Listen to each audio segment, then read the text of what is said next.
오늘 본문은 야곱이 요셉의 두 아들을 축복하는 장면입니다. 두 아들을 데려오게 한 후에 야곱은 두 아들을 축복합니다. 여러분, 축복은 전수됩니다. 하나님은 아버지에게 축복권을 주셨습니다. 아버지의 축복이 자녀에게 하나님의 은혜가 흘러갈 수 있도록 인도해 주셨습니다. 오늘 말씀은 하나님의 축복이 전수되는 것을 보여주고 있습니다. 그래서 하루에 한 번씩 자녀를 축복하라는 이런 말이 있습니다. 우리가 자녀에게 줄 수 있는 것은 하나님의 축복입니다. 자녀들의 머리에 손을 얹고 매일 축복하시기를 바랍니다. 손자, 손녀들이 찾아올 때마다 그들의 머리에 손을 얹고 축복해 주시기를 바랍니다. 하나님의 축복을 듣고 자란 자녀들과 그렇지 않은 자녀들은 전혀 다릅니다. 야곱이 이제 두 손자를 축복하고자 하는데 그런데 여기서 깜짝 놀랄 만한 일이 일어납니다. 12절 이하에 보면 요셉의 아들들이 이 야곱의 무릎 사이에 있습니다. 그리고는 야곱의 왼편에 차자인 에브라임이 오게 하고 오른편에 므낫세를 오게 합니다. 구약에서 오른손은 더 큰 축복을 의미합니다. 그런데 갑자기 요셉이 손을 바꾸었습니다. 차자인 에브라임에게 오른손을 얹고 또 장자인 므낫세에게 왼손을 얹었습니다. 요셉이 얼마나 놀랐겠습니까? 급히 아버지의 손을 붙잡고 아버지 잘못됐습니다. 손을 바꾸어 주십시오. 그러면서 야곱의 손을 바꾸어서 오른손을 므낫세에게 또 왼손으로 에브라임에게 축복하도록 하고자 합니다. 요셉은 아버지의 뜻을 알지 못했습니다. 야곱이 실수를 하고 있다라고 생각했습니다. 그래서 야곱의 손을 바꾸려고 했습니다. 그런데 야곱은 의외의 말을 하게 됩니다. 19절에 그의 아버지가 허락하지 아니하며 이르되 나도 안다 내 아들아 나도 안다 그도 한 족속이 되며 그도 크게 되려니와 그의 아우가 그보다 큰 자가 되고 그의 자손이 여러 민족을 이루리라. 야곱은 나도 안다라고 말합니다. 오른손이 차자인 에브라임에게 왼손이 장자인 므낫세의 머리 위에 둔 것을 야곱도 안다는 것입니다. 왜 야곱이 이런 말을 했을까요? 하나님 나라에서는 장자도 차자도 없기 때문입니다. 세상에서는 소유를 따지지요. 높고 낮음을 중요하게 여깁니다. 세상에서의 질서는 상하의 질서입니다.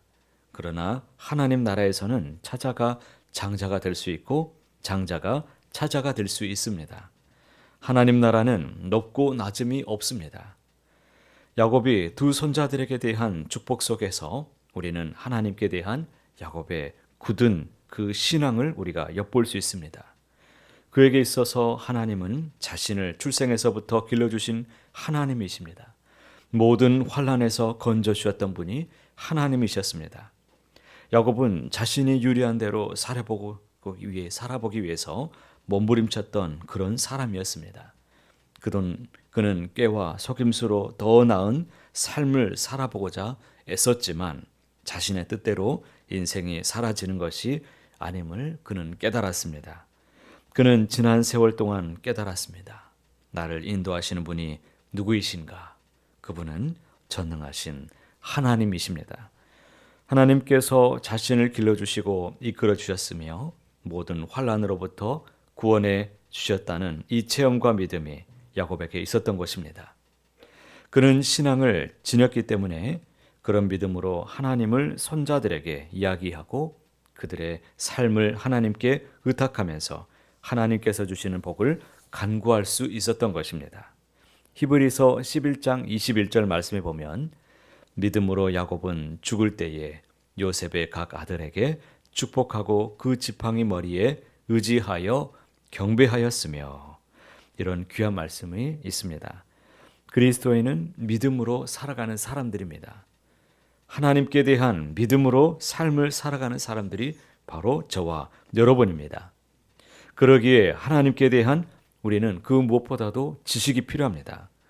하지만 그 지식은 하나님께서 우리를 만나 주실 때에만 비로소 온전해질 수 있습니다. 여러분, 여러분은 어떤 하나님을 만나셨습니까? 저에게 하나님은 집을 잃었을 때 보금자리가 되어주셨고 또 먹을 것이 없을 때 양식을 주셨습니다. 양식이 떨어졌을 때 영원히 배고프지 않는 생명의 양식을 주셨습니다. 그 이야기는 지금도 계속되고 있습니다.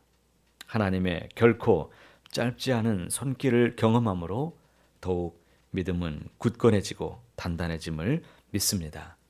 그 발판 위에서 하나님을 전하게 되고 후손을 축복하는 하나님의 도구로 쓰임받는 은혜를 누리게 되는 것입니다. 그러기에 어쩌면 험악한 세월이 우리 인생에 존재하는 것입니다. 아니, 험악한 세월이 우리에게도 필요한 것입니다. 그 과정을 통해서 비로소 하나님을 나의 하나님으로 체험하게 되고 나를 만나주시는 하나님으로 우리는 그분을 만나고 그분에 대해서 신앙의 고백을 드릴 수 있게 되는 것입니다. 더 나아가서 내 자손의 하나님으로 후손들에게 간증하는 하나님께 자손들을 의탁할 수 있는 믿음의 사람으로 우리는 거듭나게 되는 것입니다.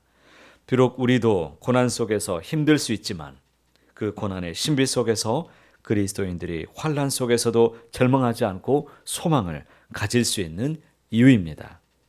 이제 야곱이 요셉에게 이르는 마지막 말을 한번 들어보시기 바랍니다. 21절에 야곱이 이렇게 말합니다. 이스라엘이 요셉에게 또 이르되 나는 죽으나 하나님이 너희와 함께 계시사 너희를 인도하여 너희 조상의 땅으로 돌아가게 하시려니와. 한글 성경에는 번역되지 않았지만 히브리어 원문에는 보라, 보라 이 의미를 지닌 이 감탄사가 기록되어 있습니다. 요셉의 주의를 집중하게 만들기 위해서 야곱이 쓴 표현입니다. 그에 따라서 야곱이 한 말을 우리는 다시 한번 이렇게 해석해 볼 수 있습니다. 보아라 요셉아, 나는 곧 죽는다. 하지만 하나님은 너희와 함께 계실 것이다. 그리고 반드시 너희를 조상들의 땅으로 돌아가게 하실 것이다. 오늘도 우리는 모두에게 우리 하나님은 새날을 주셨습니다. 하지만 우리의 육신은 새로워지기는커녕 오히려 날로 쇠약해져 갑니다. 더 나아가 오늘이라는 이 시간은 오히려 우리에게 죽음과도 같은 고통으로 다가올 수도 있습니다. 하지만 그 상황 속에서도 하나님께 대한 믿음과 그 하나님을 향한 시선을 잃지 않는다면 결코 짧지 않은 하나님의 손길에 우리는 힘입어서 그 한계를 뛰어넘을 수 있을 뿐만 아니라 하나님의 뜻을 분별하고 오히려 하나님께 쓰임받는 그 은총을 누리게 되실 것입니다. 그리고 그 과정 가운데서 나를 만나주신 하나님을 나의 하나님으로 더욱 확고하게 우리가 믿고 후손들에게 그 하나님을 전할 수 있게 되실 것입니다. 하나님의 이름으로 자손들을 축복하는 하나님의 통로로 쓰임받는 귀한 한날 되시기를 간절히 소망합니다. 이 사실을 기억하시고 오늘 하나님께서 원하시는 삶, 하나님의 뜻을 행하는 거룩한 삶을 이어가시게 되시기를 주님의 이름으로 간절히 소원합니다.